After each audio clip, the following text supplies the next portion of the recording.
Bleeding Cool is always a great place to go to get bonkers spin. Bleeding Cool, again, I'm sure they're one of the places that say that Kamala Harris was never the border czar. No, that never happened. You remembering it just means you're a weirdo. Yeah, that's all it means. Fine. BBC report, Disney moves shut down Doctor Who, Doom, and Gloom rumors. Really?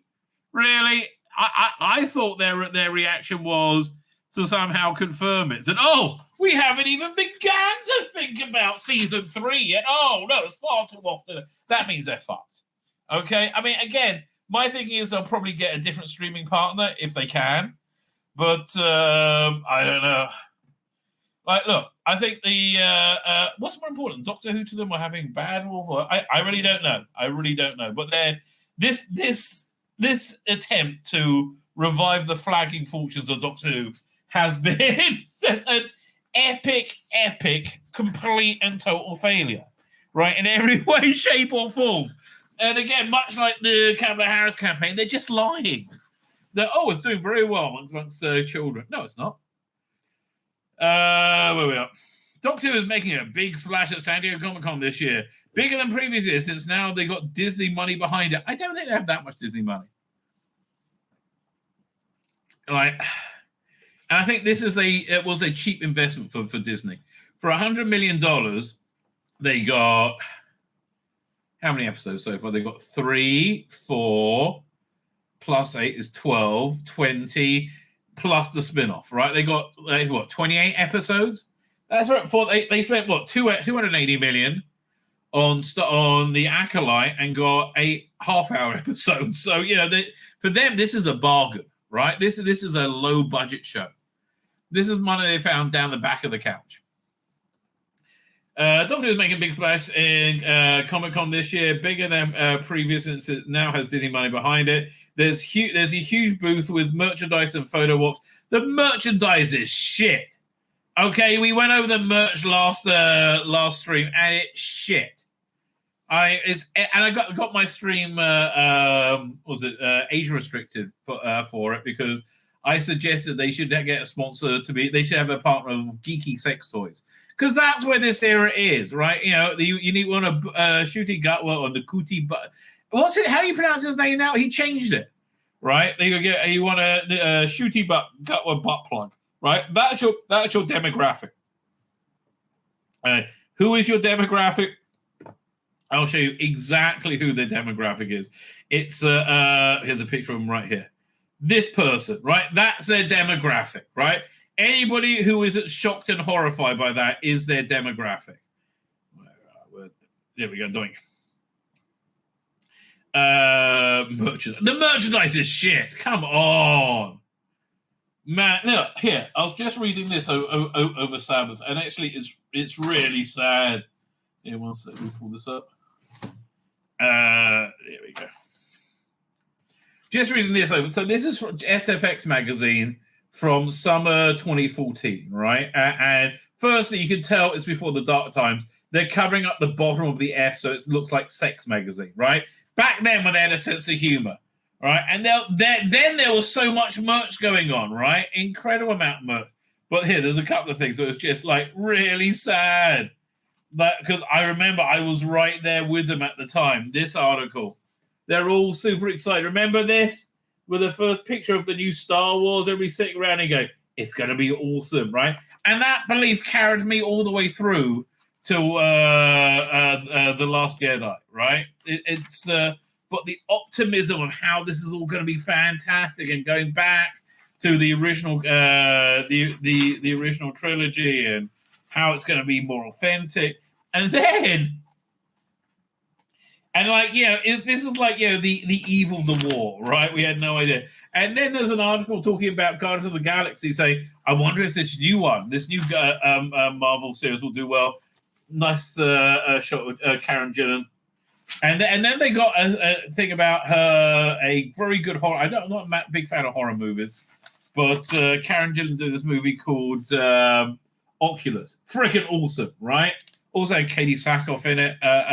Really scary. Liked it a lot. And then, we never get this anymore. The Mighty movie preview, right? And How to Train Your Dragon 2. Jupiter Ascending, that was a piece of shit, right?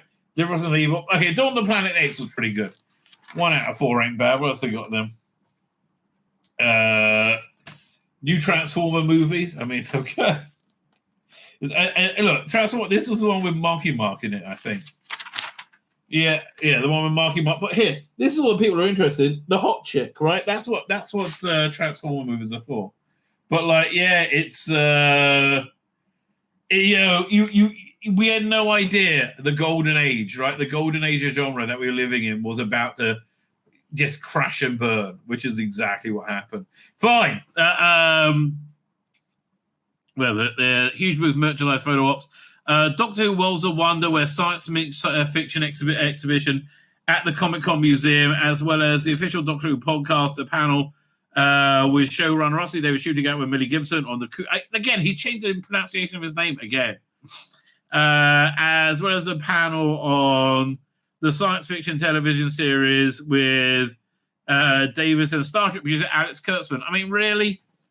That's like, yeah, I'm Hitler. Here's my good friend Satan, right? Yeah, it's like, this is not good.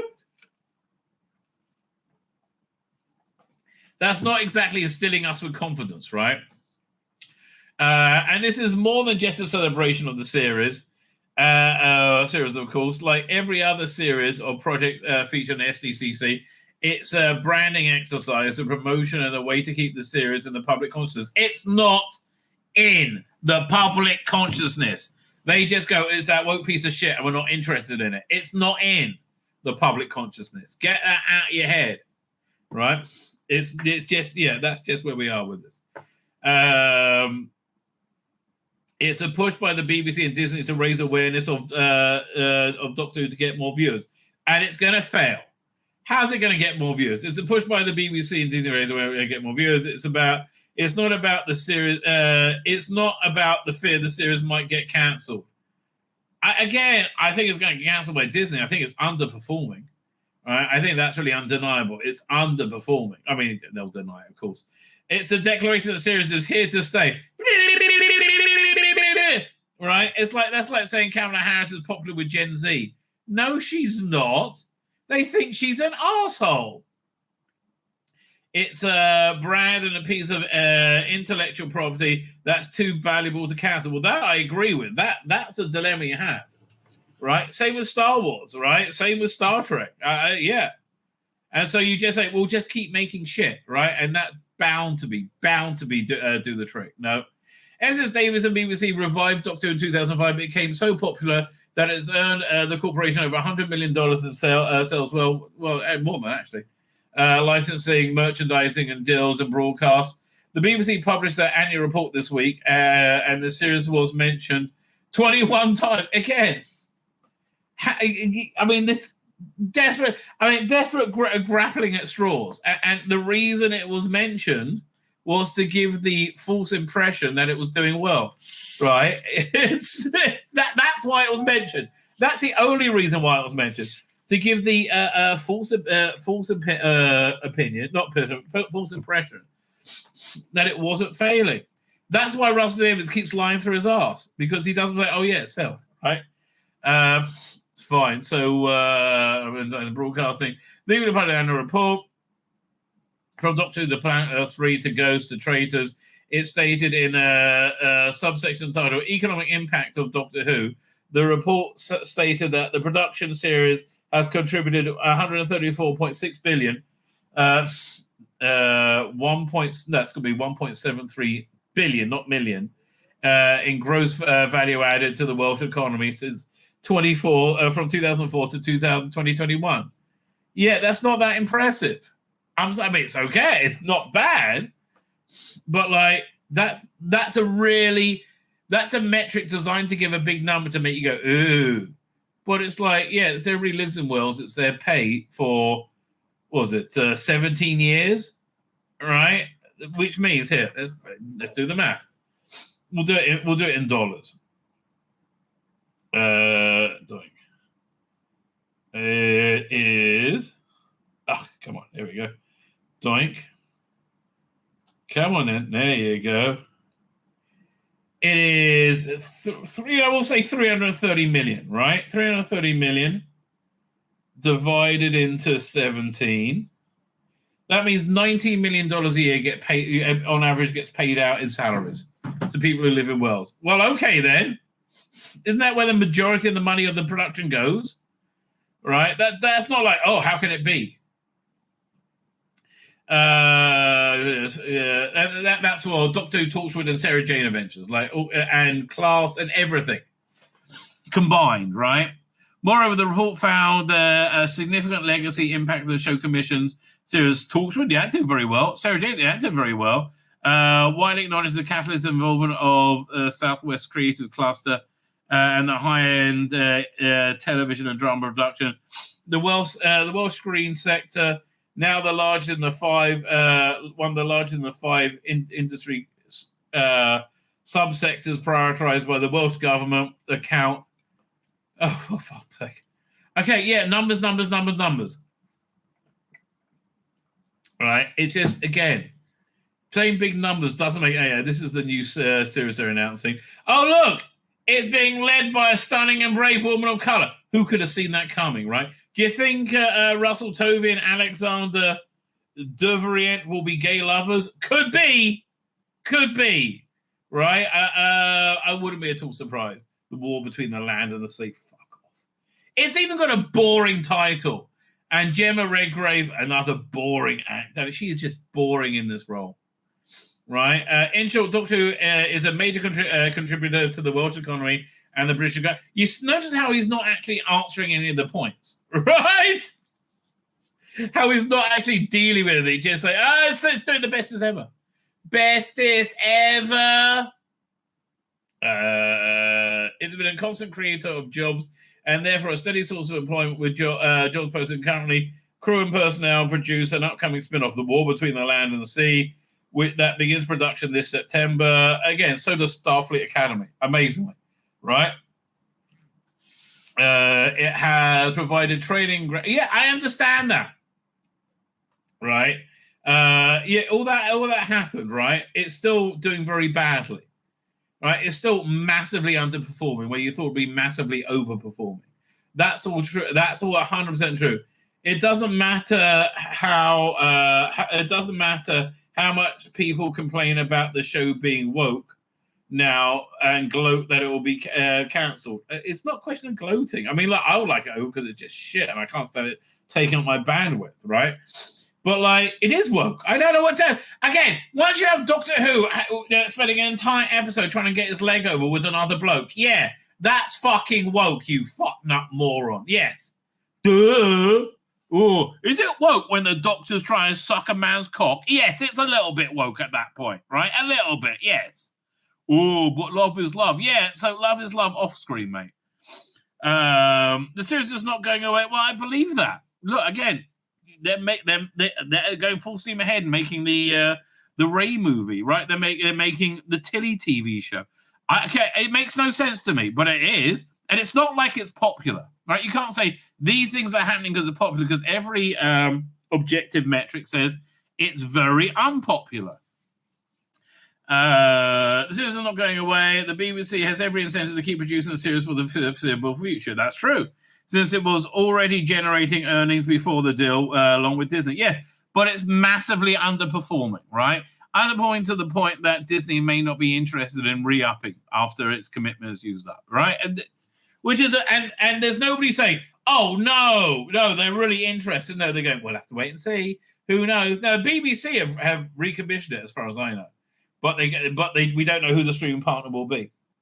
Along with the soft power of the series as a cultural import, it doesn't have any cultural import. Doctor Who is here to stay. Okay, maybe it'll have some audience, but again, not addressing any actual detail, right? So this is an actual detail. Doctor Who spin-off officially happening at Disney BBC. The War Between the Land, so boring. Land and Sea was unveiled at San Diego Comic-Con and comes from the creator creator and Doctor Who showrunner Rusty Davies. Well, that's a big strike against it right there. So it's going to be gay shit, in other words, right? They're going to make gay shit. They should call it The War Between the Land and Sea and more gay shit, right? Because we can't have too much of that. The Doctor Who universe has just expanded, sadly. Disney-branded TV, television and BBC have made an official San Diego, blah, blah, blah, blah, what we now see, will extend the world of British science fiction TV series with a focus on the 1970s foes, the Sea Devils. Confirming the long-running speculation by Whovians. I used to prefer when called Doctor Who fans, quite frankly. Whovians got really the word got tainted for me when I heard Jodie Whittaker start it. Oh, Whovians like me. Oh, they drawn pictures and sent them to me. Oh, the Whovians like me. So 5 episodes long. The Disney and BBC revealed the 5-part series starring Russell Tovey and Gugu Mabutha Raw. Oh yeah, I tell you, when you want to bring the people in, you get Gugu Mabutha Raw. Right, that's the name that inspires confidence. Alongside returning Doctor Who showrunners Gemma Redgrave as Kate Stewart and Alexander Devrian as Colonel Ibrahim. Oh, obviously he's a Muslim. And so this must be, are they going to do an episode where he takes the weekend off and calls for the death of all Jews? Right, maybe. I mean, if they want to keep it realistic, obviously. The official synopsis reads, when a fearsome and ancient species emerges from the ocean, dramatically reveal themselves to humanity again. They did in the 70s. An international crisis is triggered with the entire population at risk. Unit steps into action as the land and sea wage war. Well, why doesn't Dr. Shomron sort it out? There's a race that lives beneath the oceans. The Doctor Who show executive producers Rusty Davis said about the Sea Devils during the Comic-Con panel. It's a war on an epic scale. It's epic! Oh, it's so big! Oh, it makes my eyes water. It's that big. It's bigger than shooting. Really? That's very big. It's what epic? It goes as an epic scale, you lying cunt. It's got a tremendous cast. He knows about Tovey and Mabutha Raw, right? What's the name? Gugu? What's the name again? Gugu. Right, Gugu Mabutha Raw. Yes, that's a name that inspires confidence. They have both been in Doctor Who before, but not playing the same parts. Well, okay. Well, who's she been in Doctor Who? Let's see. Gugu Mabutha Raw. Do I recognize her? Do they have the pictures here? A second. Doctor Who. Who's she been in Doctor Who? So, the guy's got an article. But who's she been in Doctor Who? Okay, fine. Google, she looks quite attractive, that picture. She was in the Lazarus, Smith and Jones, the Lazarus. Oh, wait a minute. Yeah, she was, what's her name's sister, wasn't she? Who did she play? Yeah, she was Martha Jones' sister. She was Martha Jones' hotter, younger sister. Still, that was 10 years ago. Those days are over, baby.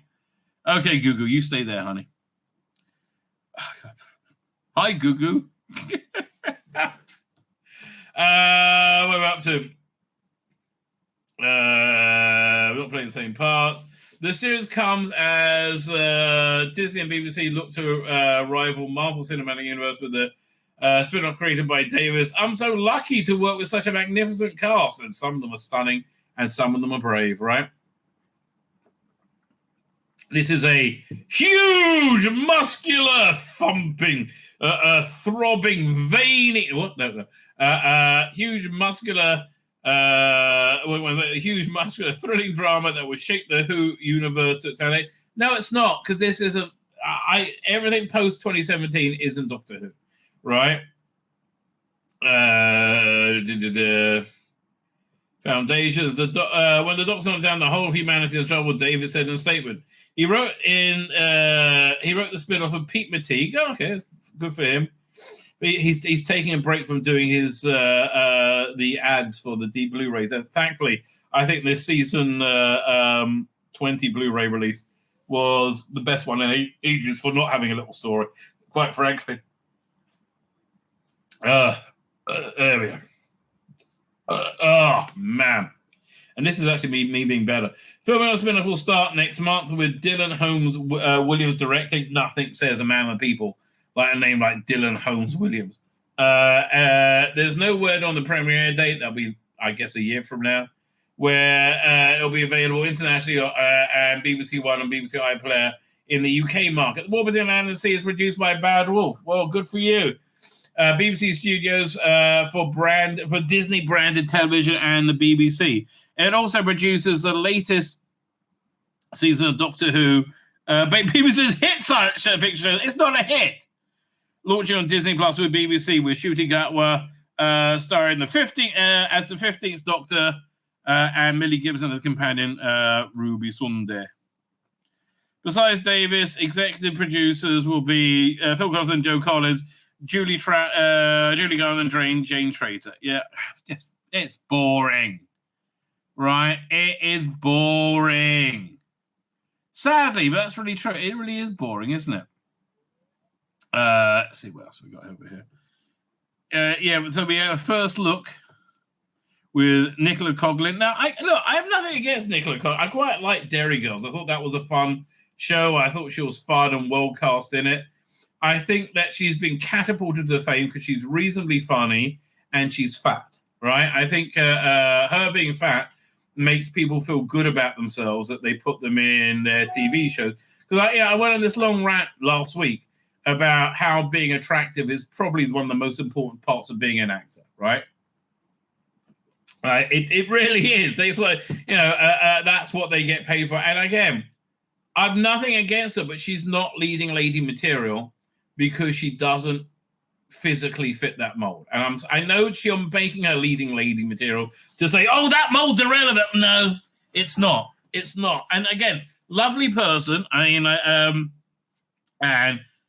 attractive in a normie sense, but not attractive in a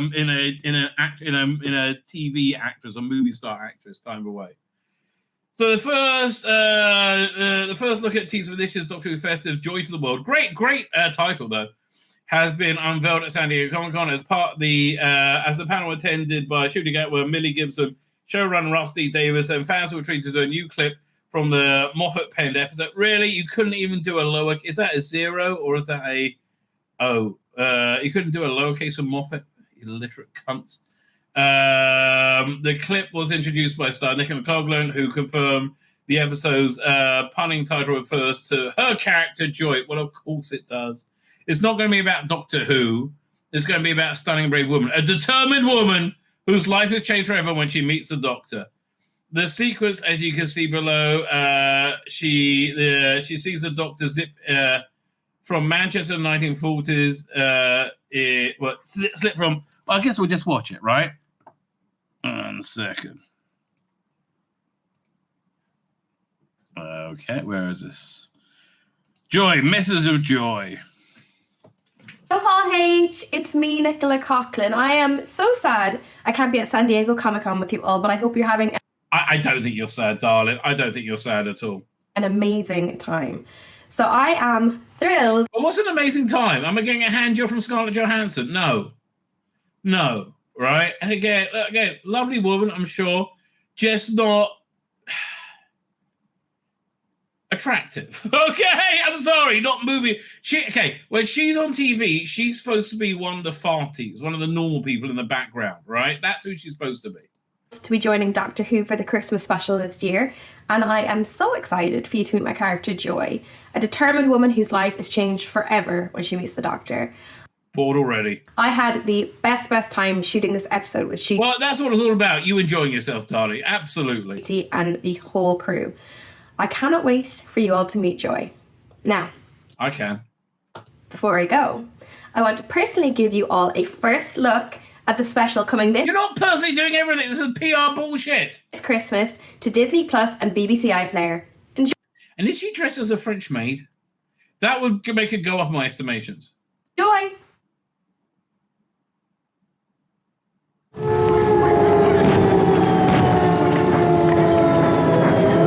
God forbid it'll be London. Okay, look, production barriers, as ever, are excellent.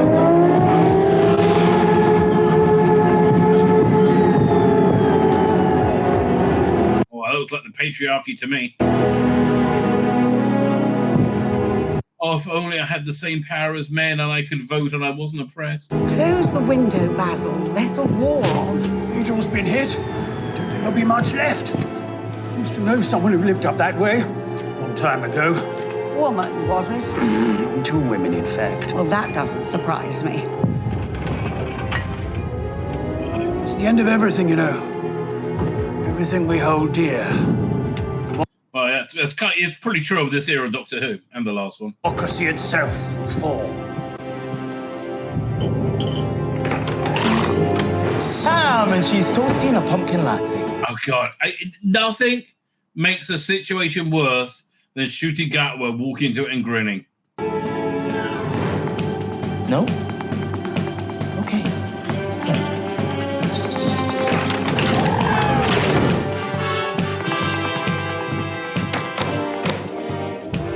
It's locked. Well, that door's always been locked. What is that door?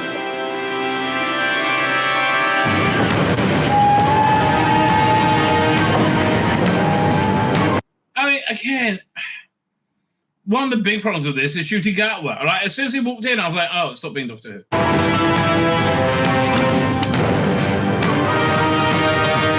You know, the strength of the 2005 revival was this. They introduced this, like, epic, big budget type of thing with Doctor Who, right? And they think they did it quite successfully. And they kept getting bigger and bigger and bigger, right? But also at the same time, they had the more intimate, clever character moments and like intellectual stuff, which I haven't seen this era.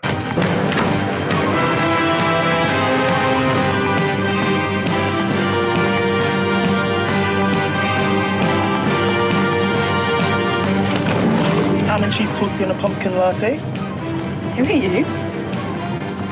Wrong room. Never mind.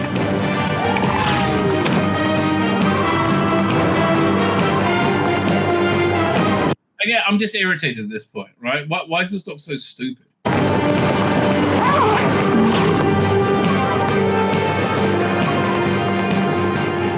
Ham and cheese toasty and a pumpkin latte. Never mind.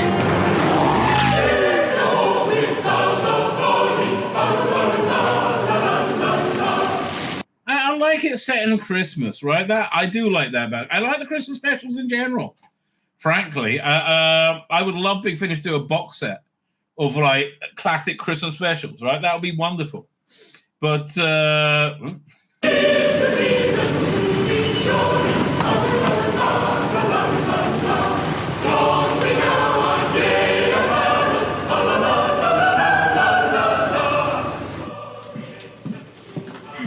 Do you have a room, please? Just for the week. Single. Oh, does it show? yes. Room, I mean. Oh, it's quite pink. Bathrooms through here. There it is, the ensuite. What's up here? Oh, it's just that door, isn't it? There's always a door like that in a hotel room, a funny locked one. Yeah, Moffat was great before this new era. Anyway, I'll go get you some Yeah, I'm going because you're a weirdo and I have a life. towels.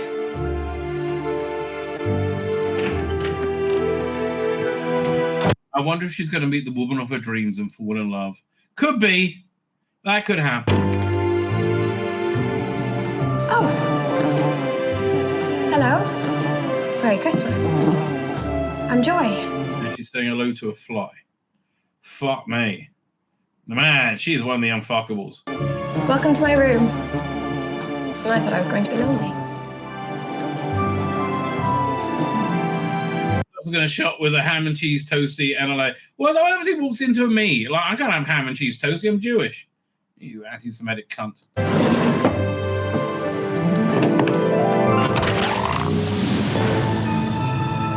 What? The starseed will bloom, and the flesh will rise. What? What is going on? Ham and cheese toasty and a pumpkin latte.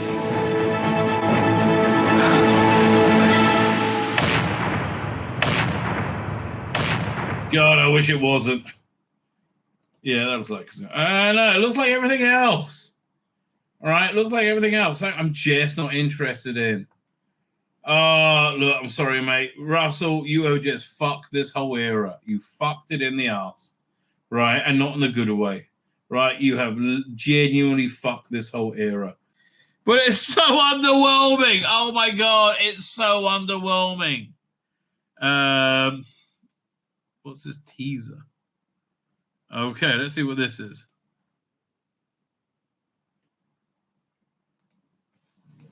It's some Doctor Who thing on the official Star Trek YouTube channel.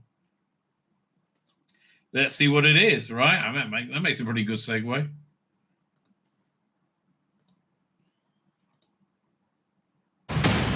There's a lot of things you need to get across this universe.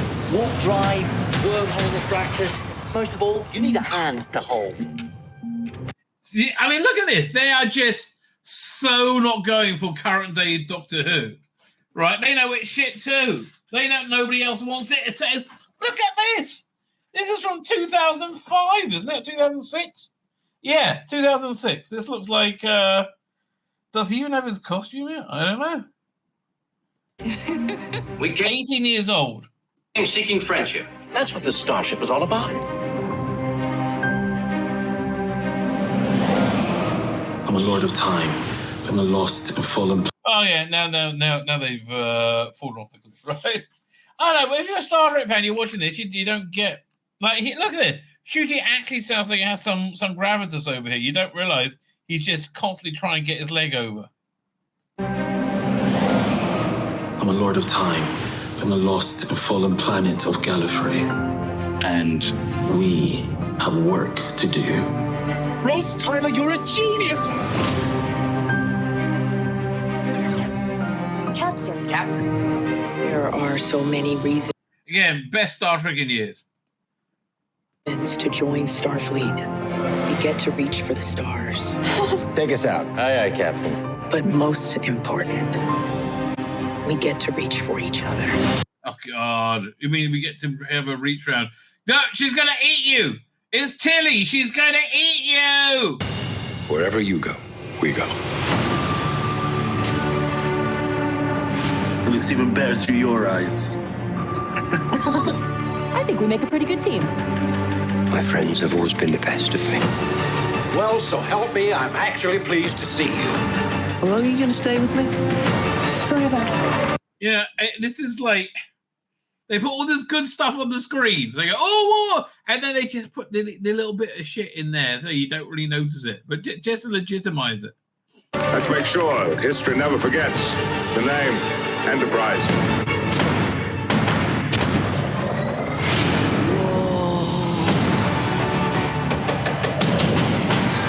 It's you. Oh, yes. Hello, old friend. You'll be all right. I don't think that I'm a hugging person now. It's a pew, pew, pew button. Everybody says this is quite good. Pew, pew, pew, button. Just hit them all. Okay, this whole thing has gone far enough.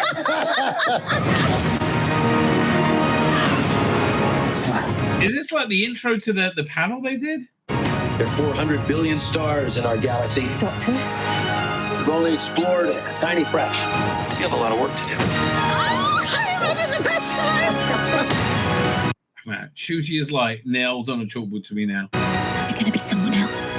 It doesn't matter who, because every single one of you is fantastic. Yeah, not really. Only up till Capaldi. Yeah, he kind of went downhill after that. Did we just see the beginning of a new life form? Once again, the magic of science prevails. Medical science, and they cut to Jodie.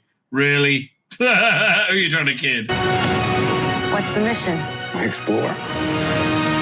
You are the maddest, most beautiful thing I've ever experienced. And I haven't even scratched the surface.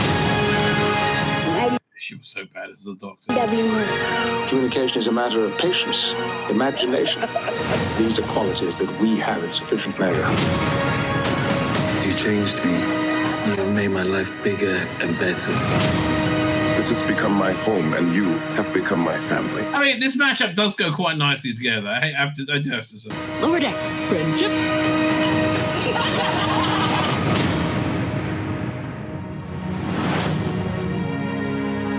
5. So we had that panel.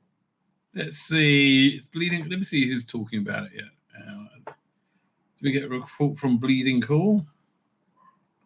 Yeah, we do. No, not over there. Not there. Starfleet Academy. Okay, fine. How? How is this even happening? It's beyond me, right? So this is one of the things that was announced. Yeah, was this on YouTube? Not available in my country. Okay. 5. Here we go. So yeah, there was Doctor Who and Star Trek. Here, one second. Where is it? Star Trek. Fine. That's the tag I've been looking for. Here we go. So wait. Stop that. I go over here. Share screen.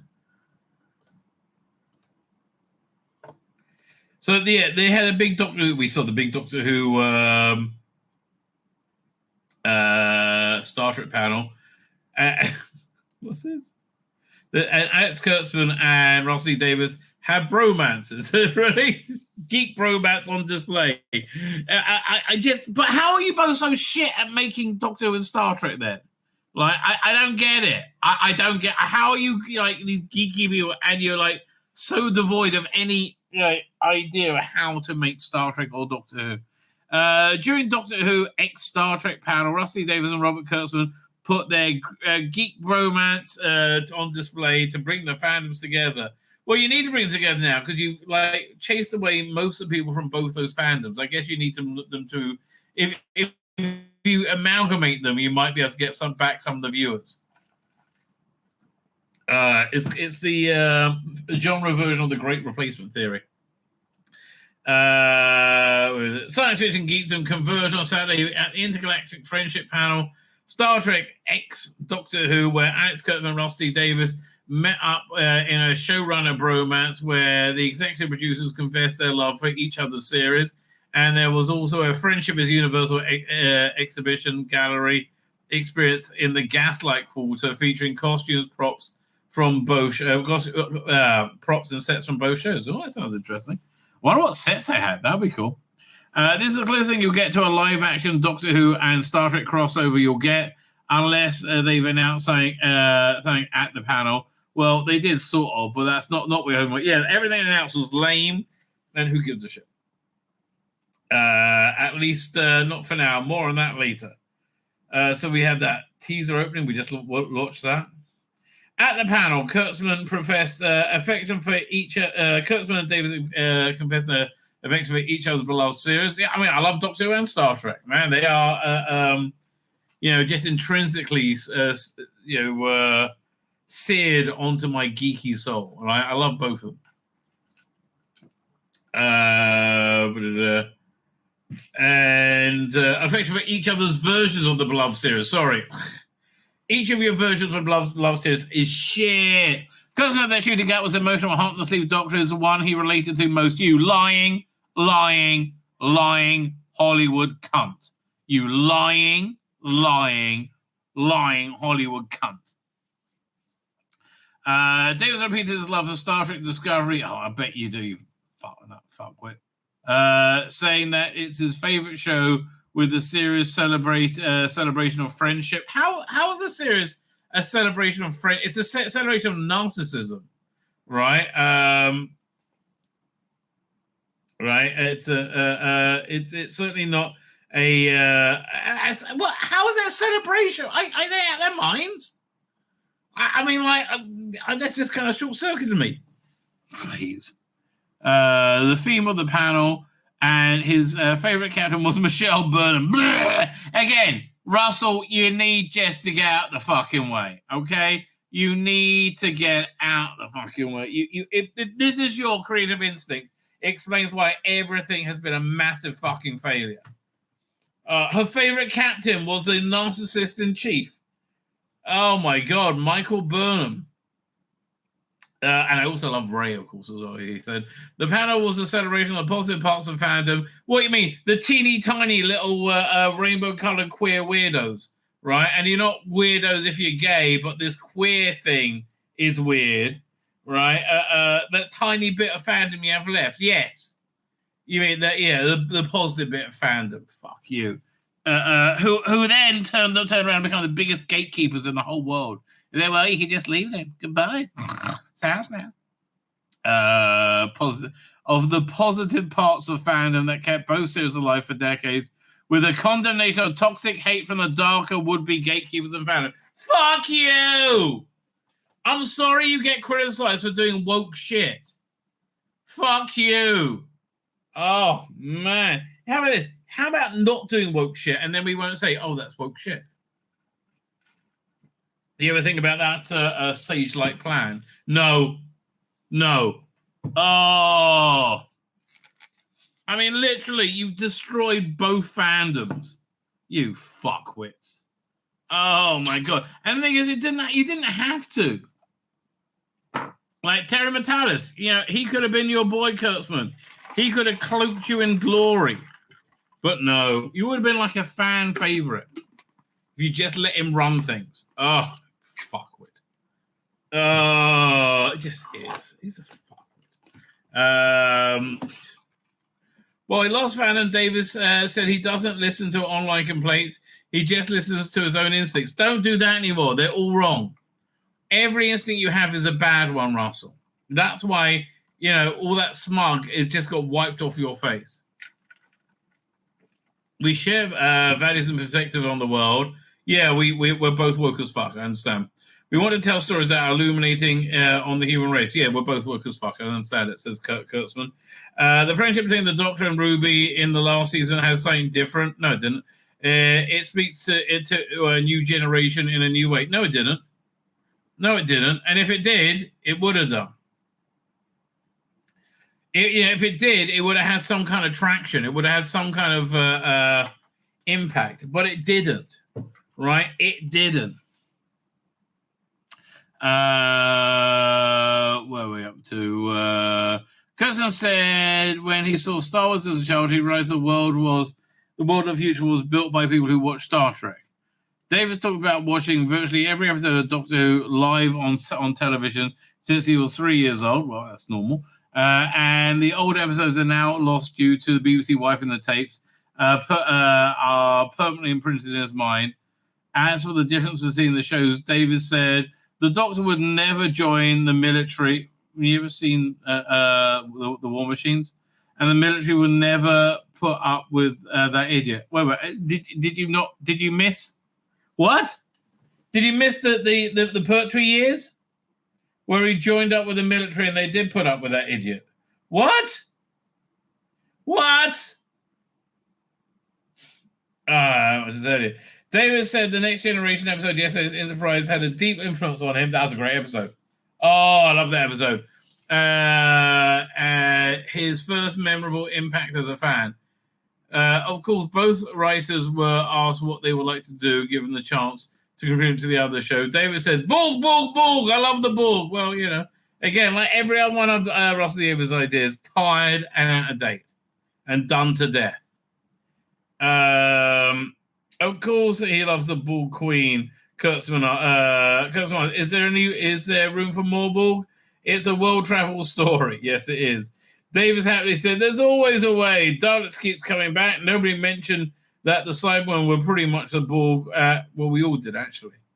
And were there before they were created on Star Trek in the 80s. Now, literally everybody mentioned that. There's no one who's a fan of both franchises who didn't mention that, right? Literally every single person has ever mentioned that, right? Like, what are you talking about, mate? No, have you ever noticed that Cybermen and the Borg are similar? Yes, actually, yes. I know. Like, when the Borg first appeared, we went, oh, look, it's the Star Trek doing Cybermen. Literally everybody always mentioned that right from their first appearance. You fuckwit. Really? Kurtzman praised Davis. You bring a gravitas to your writers, well, you used to. And you have a humanistic global vision of the world. Really? You mean you hate God? Yeah, that's what I mean. When asked what he would write if he got the chance to write an episode of Who, Kurtzman said there were too many things he would love to write. He doesn't. He's never watched it. He has no idea what you're talking about. Oh, God. It's as sincere as Kamala Harris on a call to Obama. Holy crap. Man, that was so cringe. Right? That was just so cringe. Where am I up to? The book was written by Voyager. I tend to agree with you. Yeah, they very much overuse them. Yeah, I do tend to agree with you there. That's Peter Rich, I think. Where are we up to? It's intimidating, he said. There's always a twist at the end, right? No, that's a new thing. It's there's no twist at the end. Would Russell Davis hire me to write an episode, to which David responded, we couldn't afford you. And also, we only get, super gay people, I think. Well, a seed has been planted on both sides of Kerman. I'm a great believer in using the fans, or believe me, we know that. You've used us to death, mate. They know the language, they know the franchise, said Davis. Kurtzman said, no, I can't fucking stand the fans. They're the worst ever. Track Cannon Police in the room at all time. But we need a more humanistic element to look at what the writers are for a deeply. So I look for writers that are deeply human in their writing. By that you mean they're not white? I think that's what you mean. Okay. So now we get over to the crossovers. As for whether there would ever be a live action crossover Star Trek and Doctor Who, David said, we're not announcing anything, but if fans can make it happen with our two empires and their lawyers, then we'll do it. Okay, this is just everything is about saving face after the disaster of the new era, right? Everything is about trying to create an appearance of things are going well when they're really not going well at all.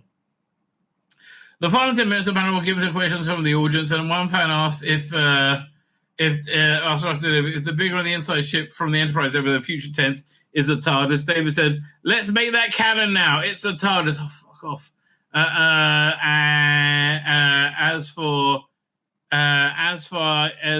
far as he was concerned, any ship that's bigger on the inside is a TARDIS. So this is the crossover, right?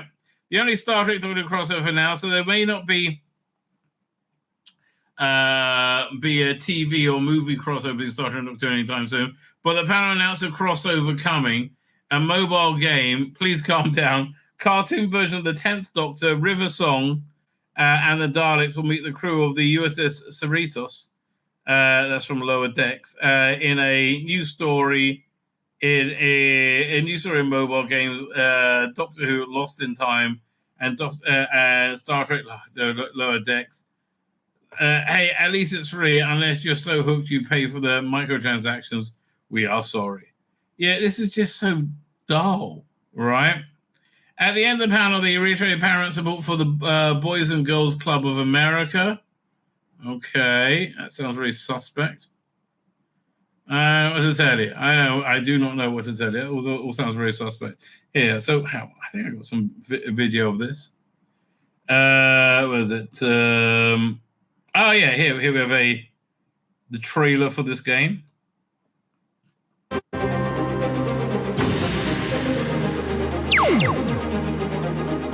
I just love the way they're staying so far away from the current era.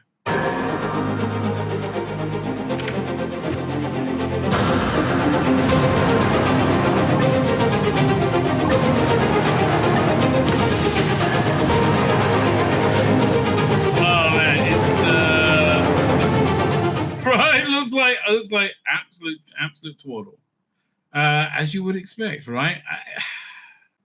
So here's Rossley Davis talking about the spin-off, the war between the sea and the land and the sea, maybe. We have got a new spin-off coming from the universe, a brand new show. What happens when the Doctor isn't in town? That's what these shows about. How does the world cope? What about the David Tennant's Doctor? He's still there. Right. No, okay, can't use it. And so we've got a 5-part spin-off coming called The War Between the Land and the Sea. Which look how charming he's being now, right? Is the story of the sea devils from Doctor Who, which were There's a race that lives beneath the oceans. They wake up and they see the state of the oceans that we have put it in. We have wrecked the place, and it is war, and it's war on an epic scale. It's got a tremendous. Yeah.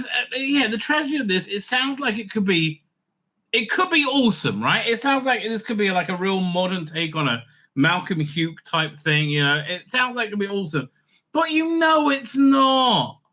Right? You know it's just going to be woke lecturing rather than a clever,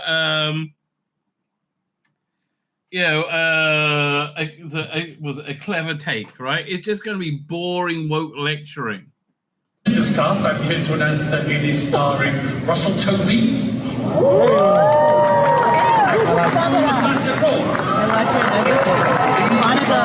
Now, I forgot how hot Gugu Mbatha Raw was, which when I was going over this last night, I was dissing her a bit, but no, she's very, very hot, so that's okay. They have both been in Doctor Who before, they're not playing the same parts. This is not Midshipman Frame teaming up with Tish Jones, which I would write, actually, if I'm not.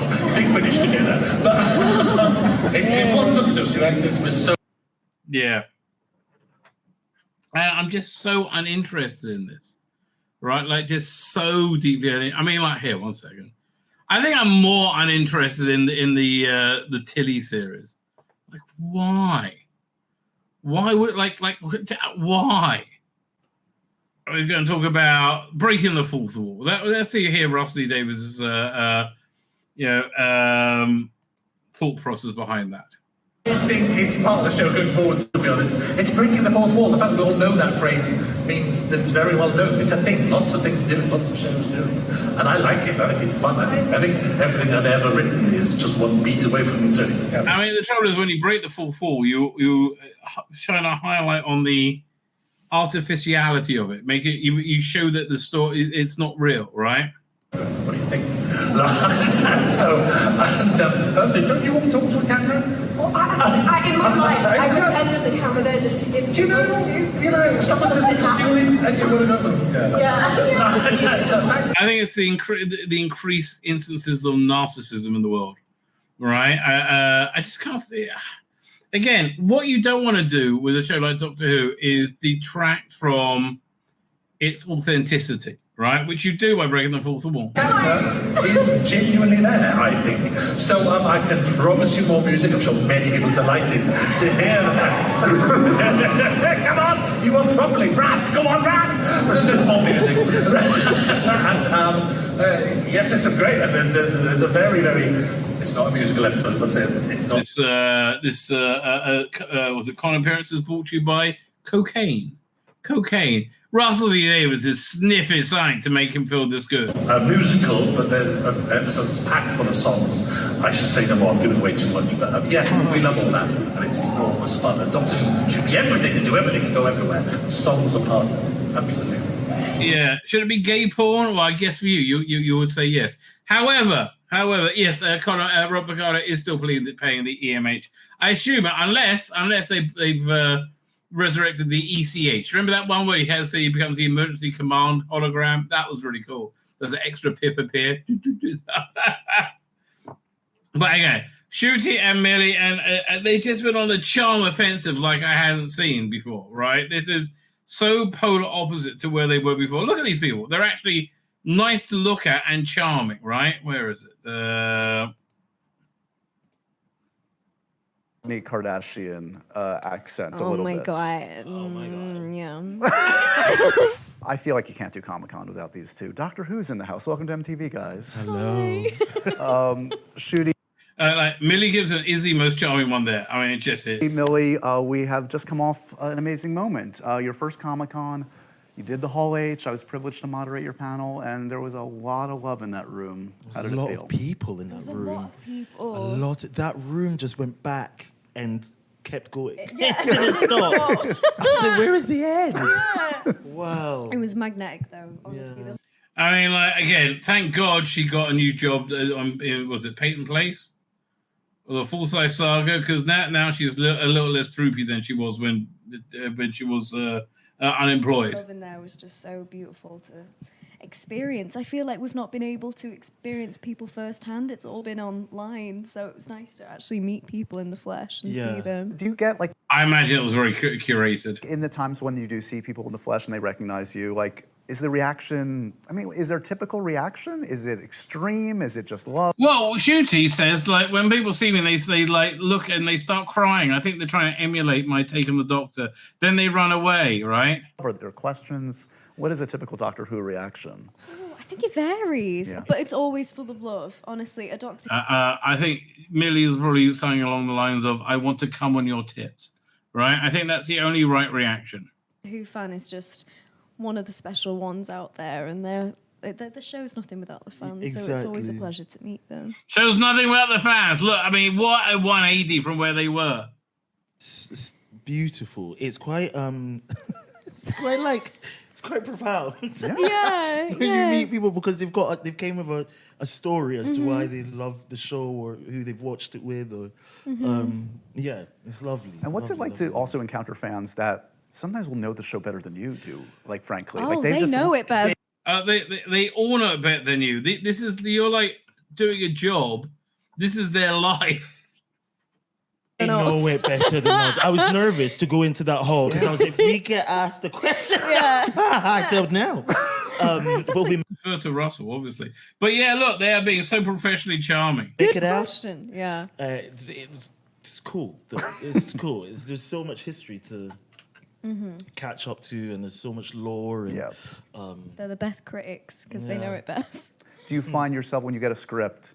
Are you like best critics? We're the hardest critics. Again, they are saying the same things, just nicely now. Cross-referencing Wikipedia? Are you calling Russell? Be like, wait, just to clarify, what does this mean? Yeah. Both those things, because he's like Russell Wikipedia. Is our Wikipedia. Same difference, basically, right? He's the human Wikipedia. Yeah, exactly. Exactly. My brain is huge. Luckily, you guys have gone through this together, which must make this experience all the more. This is just annoying me now. And didn't kill each other. No idea. I know. But so it was a very. It's such a unique experience. Like it's just emotioned in the end, didn't we? I was like, "You in this mood today?" Yeah, me too. Yeah, okay, good. absolutely. Right. Can you iconic place and. Were you relieved when you saw it? You're like, okay, that's actually a pretty good version of me. Like, yeah, no, I freaked out. It was too. I thought it was witchcraft. To be honest with you, it was so. He's talking about his waxwork. I can't shoot you. I can't. Oh, give me an agitator. My name's Tzvi Lebetkin, the Rabbi from another planet. Please like, share, and subscribe, and ring that little bell. Ring the little bell so you're notified when new videos drop.